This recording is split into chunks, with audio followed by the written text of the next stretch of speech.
Welcome to the CBS Radio Mystery Theater Archives, the only YouTube channel which has the original classic episodes of the CBS Radio Mystery Theater in order with no ads. Thank you for listening, and now, enjoy the show.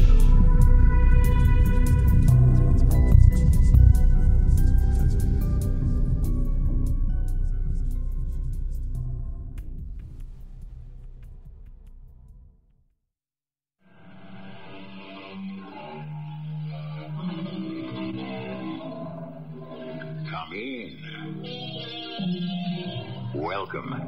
I'm E.G. Marshall. Mention second sight, forecasting the future, fortune-telling, and what springs to mind? The gypsy. Yet strangely enough, the gypsy himself, or herself, would tell you that fortune-telling is a gimmick, not an innate talent or a gift. For the true seer, if there is such a thing, it could only be a curse. You can't escape your fate. It is not permitted. Il Dono rules your life. You must continue to service it as long as you live. You cannot die till you pass it on to your daughter, and to your daughter's daughter, and to her daughter.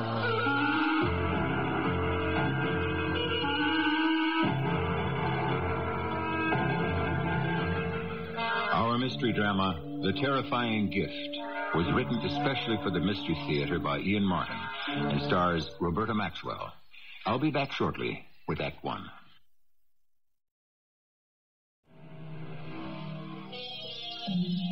Most of us live relatively uneventful lives. Would you, if you had a free choice, exchange the safety of your day-to-day life for a magic gift that would make you someone incredibly special, like no one else in the world? Before you answer that, let's have a look at Martha Harriet, who never asked to be special, but was selected by fate to be granted a boon most of us would give our eye teeth to possess.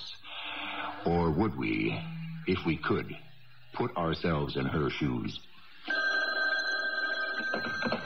Hello? Dawn, it's Martha. Honey, where have you been? Oh, that's a long story. Oh, I hope it's a good one. Do you know I've been waiting for you to pick me up? Don't be mad at me, Dawn. Something happened. Oh, I'm not mad for me, just for Sheila. Sheila? Yeah, you know we promised to be home early tonight to take her to the Girl Scout family dinner. Oh, I know, but I couldn't help what happened. Well, what did? Are you all right? Yes, I'm fine. Where are you? At the station house, precinct 18. The police station? Martha, for Now, heaven's... Dawn, don't get excited. I'm all right. I haven't done anything. Well, then what are you doing at a police station? I had to sign more papers. What papers? There's nothing to worry about, dear. They just had to do with the corpse. The corpse, Martha? No, I shouldn't have said it that way. She was quite a sweet old lady, even if she was, well, strange in the head. Martha, what are you talking about? About the old lady who died in my arms. What old lady who... Oh, just a minute, darling. What did you say, Lieutenant? Oh, yes, of course. Then I can go? Oh, that's fine. Lieutenant Leo says I can go now. You hop a cab then and get right down here. Subway will get me there in 20 minutes. Okay, meet me at the garage. It's closer. It'll save time.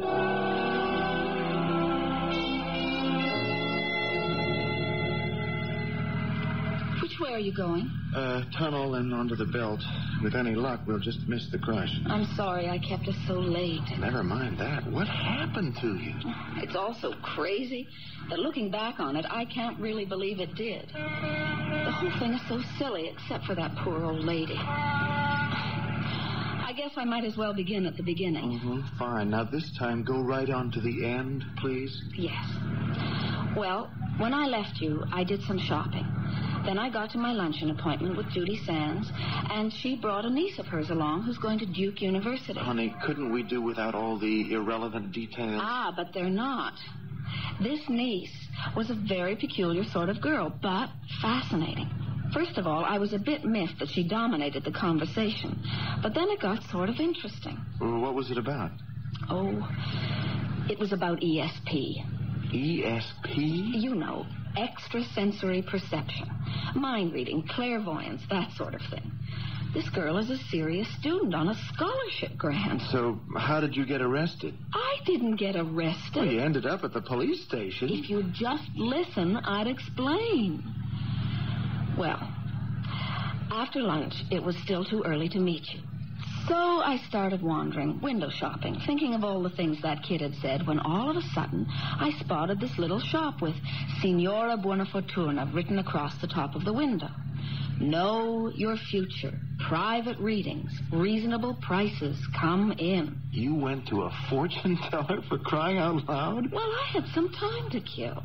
And it was the kind of thing we'd been talking about at lunch. And I was curious and... So you went in? Yes. I couldn't help myself. I was drawn to it.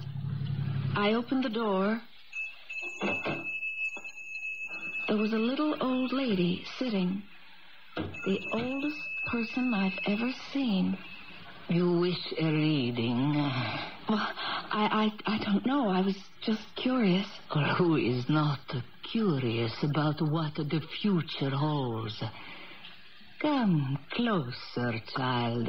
I'm not really sure I want to. Oh, you are very pretty. Yes, Bellina. Let me see the hands, please. I think maybe I'll change my mind. I don't really believe... Dio mio. Madame, Signora, are you all right? I should have known. He would send you at last. He? Who would send? The good Lord who watches over us all. Benvenuto, Luisa. Welcome home. Look, please, let me go. My name isn't Louisa, it's Martha Harriet. Oh, your name is Luisa Alberni Bonafortuna. No, please. My husband is waiting for me and... So you took the name of your husband, but before that... Before that, my name was Martha Banks.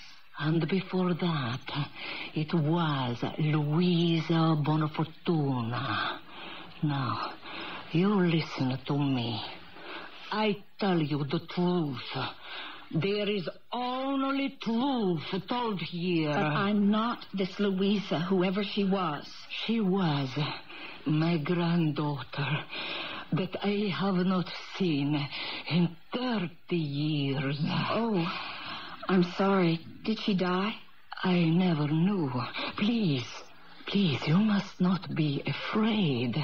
I am an old woman, sick and dying, and I have a gift for you. Oh, no, not for me. Now I can die in the peace I never thought to find. Your mother was Sophia Teresa, my daughter. You never knew her, just as no one ever knew your father. Sophia was wild, headstrong. When she found that she was carrying you, she waited to bring you into the world. But she never wanted you. So, when you were 6 months old, without my knowing, she sold you. Sold? There are always people who want to adopt a baby. Oh, no, Avocado arranged it for her, and she went back to the old life. You couldn't stop her? I didn't know till too late. My husband, he was very sick. I had to take care of him. He died just after. What happened to your daughter? God punished her. She was killed by the car in a crash. The same night my Paolo died. I buried them both together. How tragic. You've been all alone these years? No. I had my work. Il dono. That kept me alive. Il dono? The gift. The second sight. But surely if you can see into the future, couldn't you have tried to stop these things from happening? It is not permitted for the one with il dono to know what is to come to her or to those of her blood. Oh, I see. It's been a long, lonely time, Louisa. But now you are back. I can die in peace. Yes, but I'm not Louisa. And if you'll forgive me, I really must leave. No, not until I pass on il dono. It is yours now. I know I can't accept it. No, you must. Since the ancient days, it has been passed on from mother to daughter to the last remaining girl child. The chain cannot be broken. The holder of this gift can never die until she can bestow it on the follower. But it wouldn't be any good to give it to me. I'm not the person you think I am, and I don't want it. You cannot refuse. You must carry the burden now. Luisa, Alberni, buona fortuna. To you I give il dono. Signora? Oh, dear Lord. Now what do I do? What am I going to do? That's quite a story, honey. What did you do? Well, I just couldn't leave her. She was dead? I thought so, but I couldn't be certain. I called that emergency police number, and the police came, and they... Well, this nice lieutenant asked if I could come over to the police station and just make a statement of what happened. Well, you didn't tell him the cockamamie story about her thinking you were her long-lost grandchild. No, I just said I was a customer, and that while we were talking, she had this seizure, and she died. I can't get her out of my mind. Well, I hope you don't believe all that malarkey she fed you about the gift. Of course I don't. Even though your lunch companion have convinced you there is such a thing as second sight? Even if there is, she couldn't have passed it on to me since I'm not her granddaughter. Well, it's a pity in a way. Might come in handy. You wouldn't like to try to close your eyes, see if you can project to a poor but honest stockbroker what's going to happen in the market tomorrow? Like, say, Kennebuck coal? You know I don't know anything about the market. Now, come on. Oh, let's drop this whole subject. Get home. Sheila will be chewing her nails thinking we're going to disappoint her.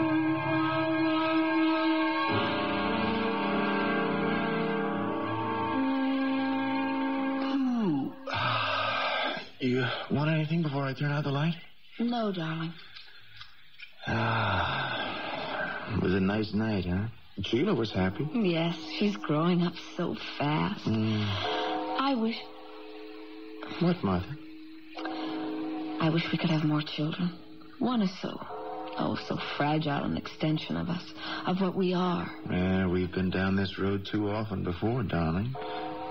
We can always adopt. Is that what you want? No, I just want to protect what... Oh. What is it, dear? Kay Stennett wanted to pick up Sheila with Penny tomorrow afternoon and drive them to Rye to the amusement park. Oh, why not? It sounds like fun. I don't know. Sheila has an exam coming up. I think I'm going to lower the boom. No, whatever you say, darling. You run the home ship? You don't think I'm being too... Okay, for you. Or whatever anyone else thinks. I'm not going to let Sheila go with Kay.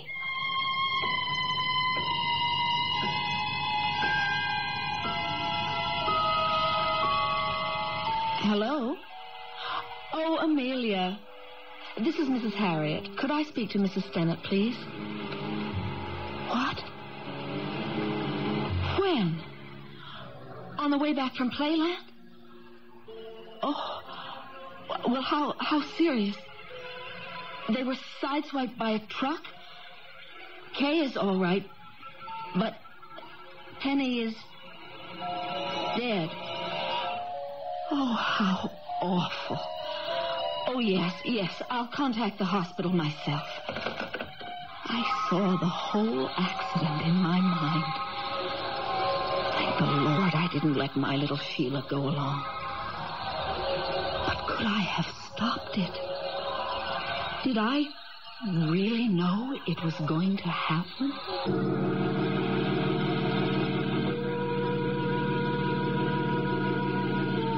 Now, here is an intriguing circumstance. Is the death of her daughter's playmate a quite natural coincidence? Or did Martha really have a prescient knowledge that disaster hovered over the trip to Playland? Was it just a lucky hunch that saved her daughter? Or has she really been given the gift? Can she now read the future? I shall return shortly with Act 2.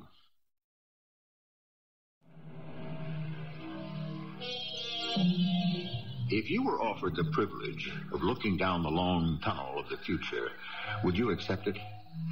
There are obvious advantages. You could put every cent you owned on the long shot that would make you a millionaire. But what of the obverse side of the coin?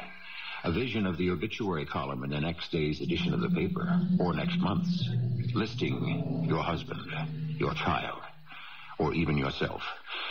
Would you really want this knowledge? Hi, Martha. How was your day? Rugged. Oh, what happened? Let's get out of this rat race before we talk. Oh, you got me worried, hon. That's nothing compared to the stew I'm in. How was your day, breadwinner? Hey, super. One of the best days of my life. Thanks to you. Thanks to me. Well, sort of. Obliquely. Remember I was kidding about Kennebuck Coal? What? A stock I own. Oh, yes. Well, guess what? I followed my hunch and sold it short. This afternoon, it went south. Went south? Yeah, the bottom fell out of it. Went down 10 points by closing. By tomorrow, it'll hit the floor. We are very lucky, honey. We stand to make a bundle. Oh, no. Do you say something? I just don't feel very well. Would you mind driving?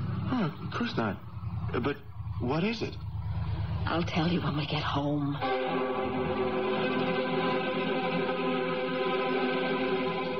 You saw the accident? I don't know how else to say it, Don. It was last night when we were going to sleep. And I closed my eyes, and suddenly it was all there. The truck cutting in on Kay's car, spinning out of control, and then the crash and Penny. Yes, what about Penny? I knew she was dead. Don't you understand? I knew Kay was all right, but that Penny was dead.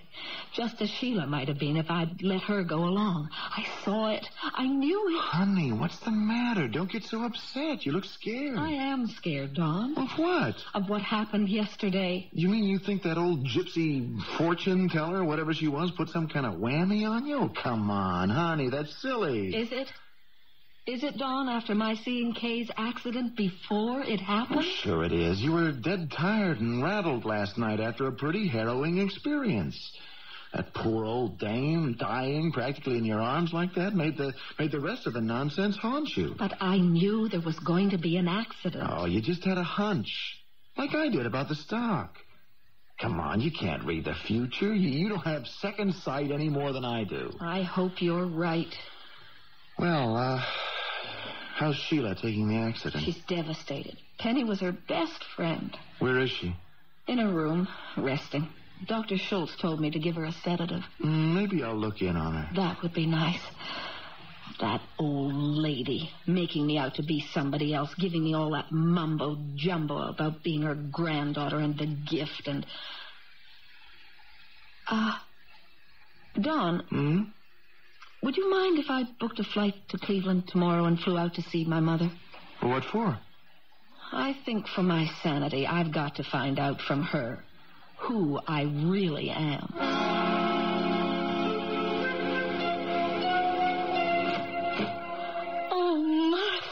Darling, I thought you'd never get here. Hello, Mother. How are you? I'm all right. Well, come in. Come on in. Oh, haven't you got any bags? No, I just brought myself.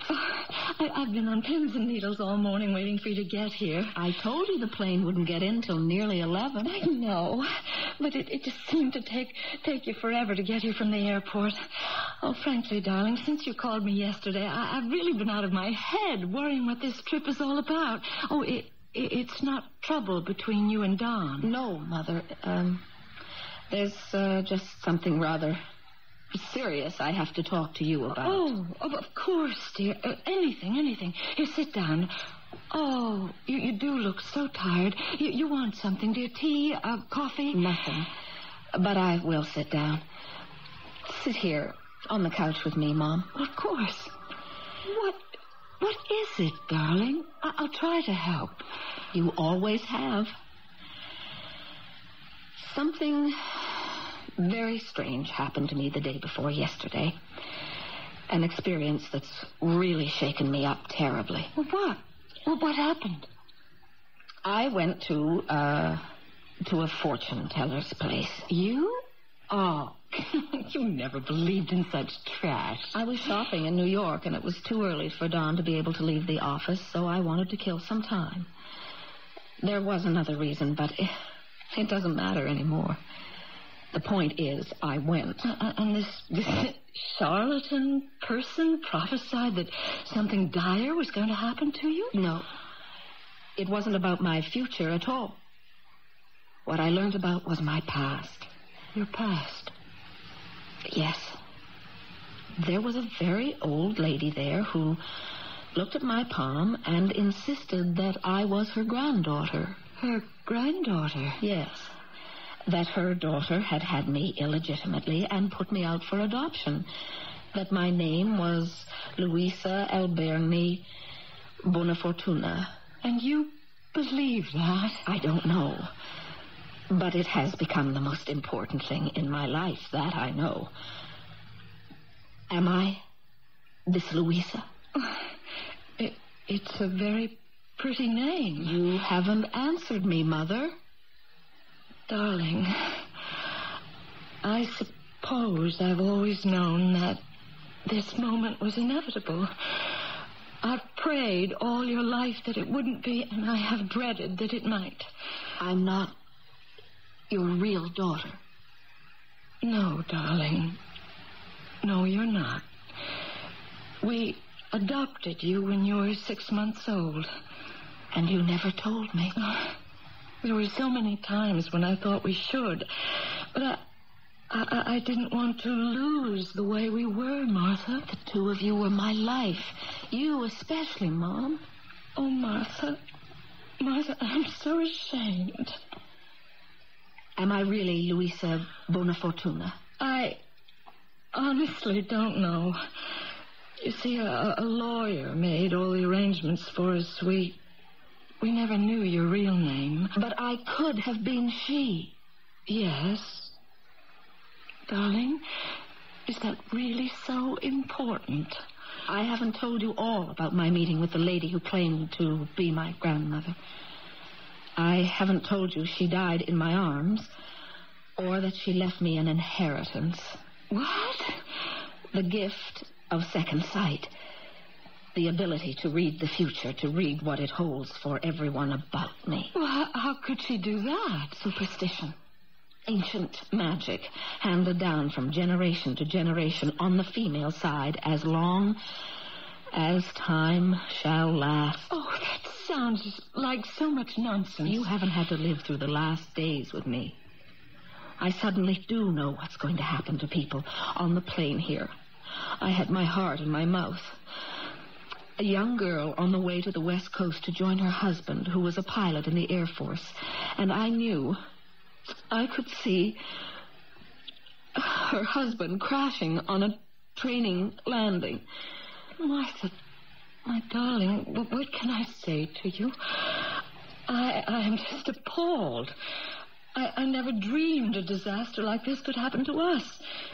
Just because I ached for it, because I wanted a child so much. That part of it is all right, Mother. Nothing will change that. It doesn't matter who I was. The real part of my life is with Dawn. But now that the past has caught up, I just have to try to adjust. One thing I have to know is about myself.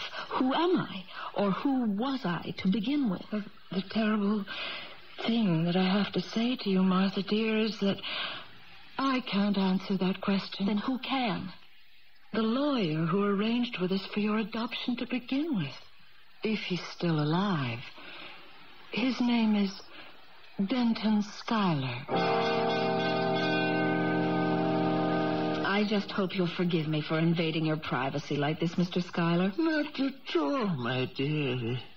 Any break in the monotony of my monastic life in this sanctuary for the senile is welcome. Welcome. In particular, when it brings so pretty a girl. You're very kind. But can you help me? I'm not sure. All I want to find out is the name of my real mother. Why?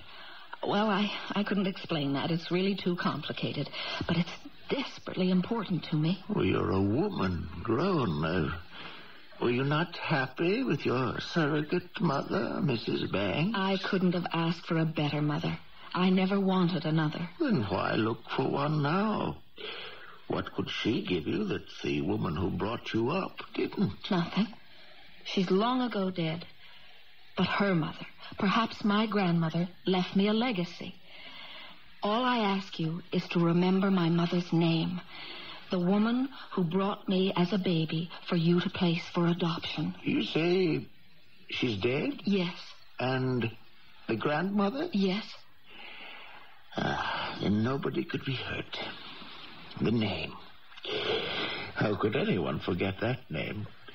Bona Fortuna. She was your natural mother. So it's all true. Now, you must go, child. I'm sleepy. I can't remember what you came for. Did I tell you what you wanted to hear? No. But you told me what I had to know.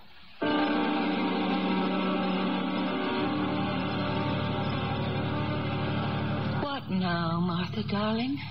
Oh, just take me to the airport, Mother. I've got to get home. But I'll worry about you. I'd rather you pray for me. Why? This legacy from my family, now that I know it's mine. It's no gift. It's a curse. I'll just have to try to learn to live with it. If you really can foretell the future, dear, there must be some good things about it. Yes. At least I can reassure you that the plane I'm going to fly in won't go down.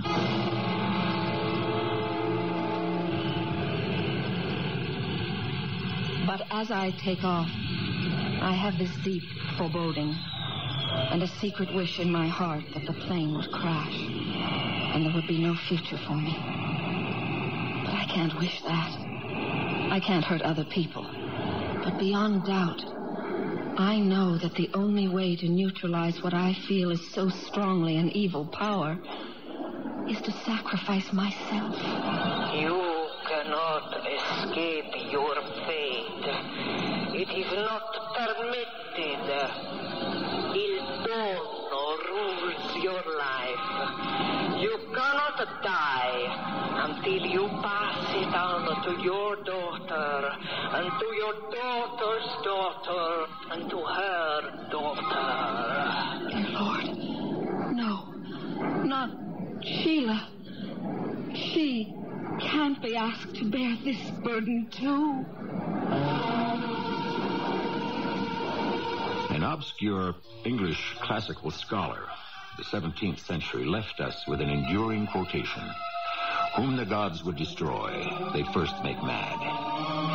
Is that what destiny holds in store for Martha Harriet? Is she condemned for the rest of her life to bear the sorrows of the world on her shoulder? And worse still, to pass this albatross of fate on to her innocent daughter? I shall return shortly with Act 3.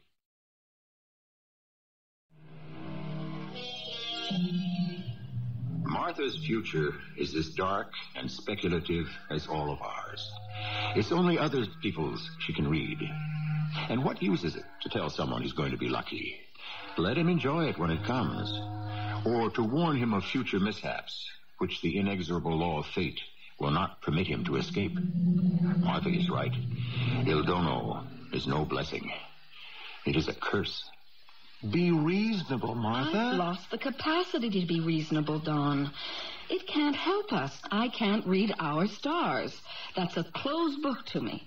That's part of Il Dono. Oh, come on. Now, what about Kennebuck Coal? What about it? Well, why do you think I had the guts to sell short?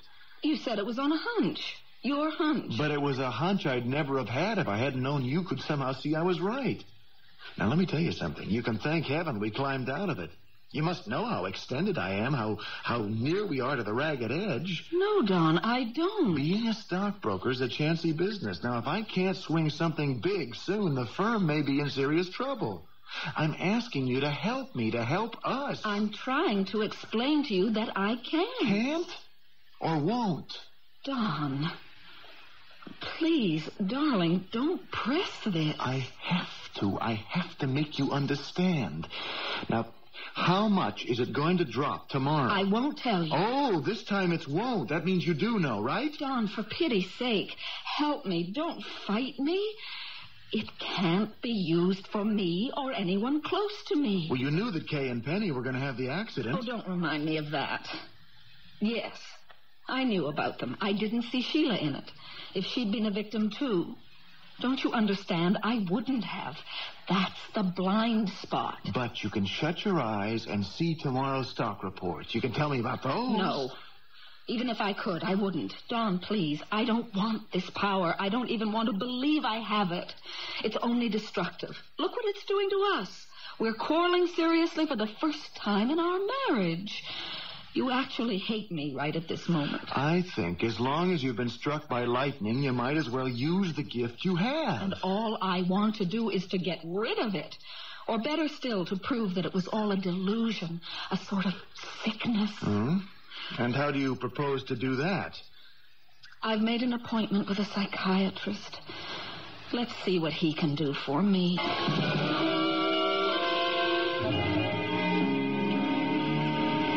Come in, Mrs. Harriet. Thank you, Dr. Phillips. Won't you sit down, please? Don't I ever get to lie on the couch? Not here, I'm afraid. That's not your method. Well, it is when I think a patient needs analysis, but you don't. You see, I'm afraid there's no way I can help you. What? I think I will sit down. Let me explain. When you first came to me last week, I was confident that I would be able to help you. During that visit and your two subsequent visits, I reviewed in depth your medical history, your mental state, your psychiatric balance.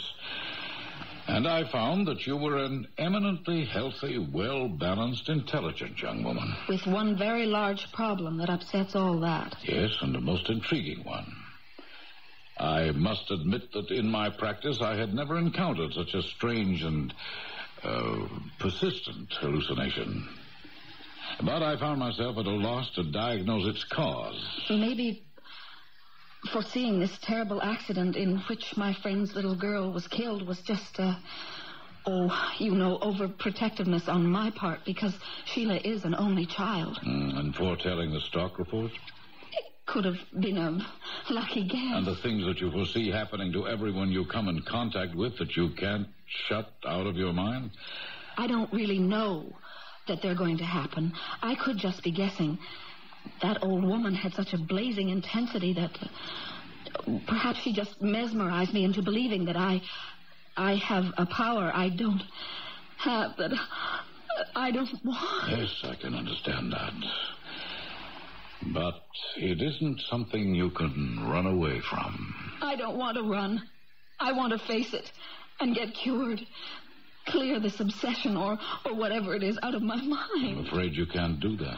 There must be some way. I don't think so. Why not? Because, my dear, you are a true clairvoyant. It isn't a disease or a sickness or hallucination. It's a gift, a true gift. Mrs. Harriet, you remember on your last visit I asked if you minded submitting to hypnosis? Yes, of course. Well, while you were under, I asked you a series of questions about events that would happen between then and this visit. I asked you to visualize a newspaper and read me the headlines you saw on the makeup of the front page. Well, here it is. Today's paper. Just as you saw it and read to me word for word 3 days ago. No. Oh, please, Dr. Phillips, I couldn't stand going through the rest of my life like this. I can't live with it. And when I think that I might pass this on to my daughter, I won't live with it. Oh, now, Mrs. Harriet, now you are acting like a prospective patient. That old witch cast some kind of spell on me. I have to exorcise her, cast her out. I shouldn't be here. I should be talking to my minister. Yes, he might be able to help you.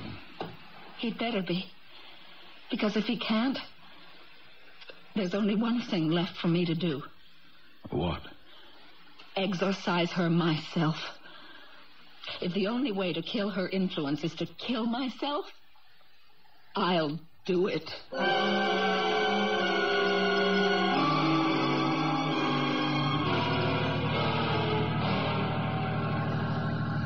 Why not end it all right now? One turn of the wheel and the car goes through the guardrail and down the mountain into the river. Not for me. For Sheila. Why not? Because you can't. Signora. Grandmother. Please, help me. Free me. I can't, cara mia. It is our fate. We who are chosen. We must live with it. But not my little daughter. Not Sheila. She cannot escape it. You must pass it on. I won't. You have no choice. I could take my life. This evil thing would die with me. It will not. And you cannot. Try to turn the wheel. I can't. So, you must live with it. And your daughter and hers through the end of time, as it is written in the book. What book? The book of fate. The book of the devil. Oh, Lord, please help me.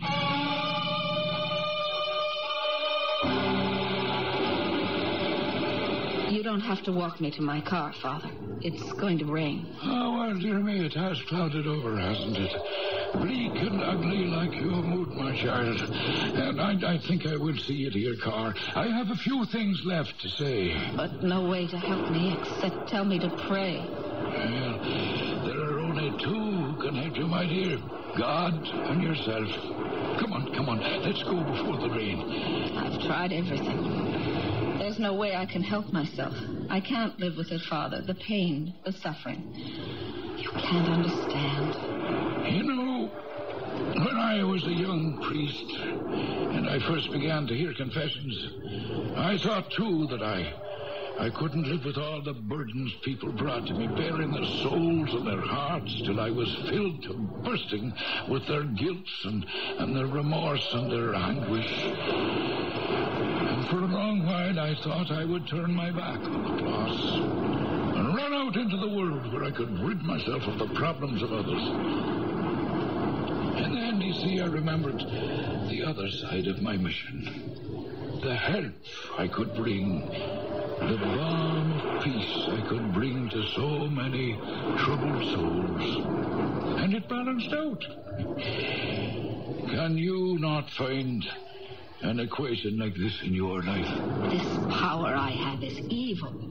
I'm possessed. You were my last hope. Well, I still am. You couldn't offer me any assistance. Oh, something dramatic, like an exorcism? Eh? No. The church would not permit me, my child, without proof that you are invested by a demon. But I am. This power is evil. Or a gift from God that only He can take away. How? Through prayer. I need something stronger than that. Now, what could be more powerful than prayer? I don't think either of you would like my prayer. You don't have to satisfy me, my dear. Only the Lord. Then I would say, please, Lord, free me from this curse. Or if you will not, since I cannot do it myself, reach out and strike me dead. Oh, Mrs. Harriet! Oh, my dear sweet God in heaven. Oh, you poor lost soul.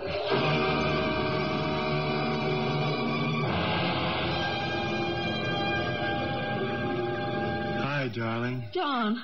All ready to go home, they tell me. Yes, darling. Hold me. Just a moment. Oh, just a lifetime. Oh, my darling, it's a miracle. It's a miracle, all right. The lightning didn't hit you directly. It was just a sort of ricochet. There's no brain damage at all. It did affect my brain in one way. Well, how? I guess it's like a short circuit. It burned out one fuse. What? Ask me what tomorrow's headlines are, or the stock listings, or anything in the future. All right. I'm asking. I don't know. I haven't even the faintest idea. I'm back to myself again. That's the best miracle of all.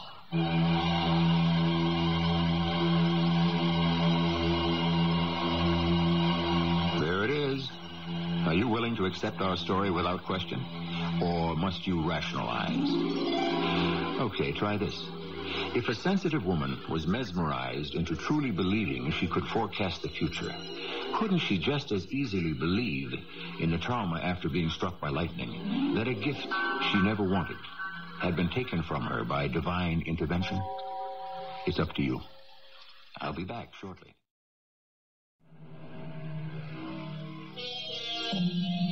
One final word.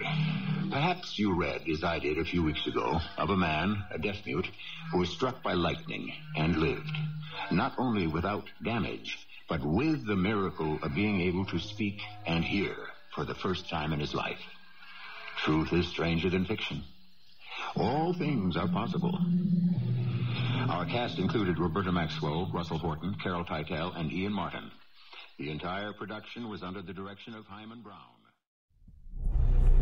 I hope you enjoyed this episode of CBS Radio Mystery Theater.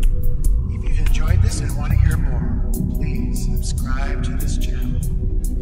You can also visit my other YouTube channel by searching Mr. Brian McCarthy in the YouTube search bar.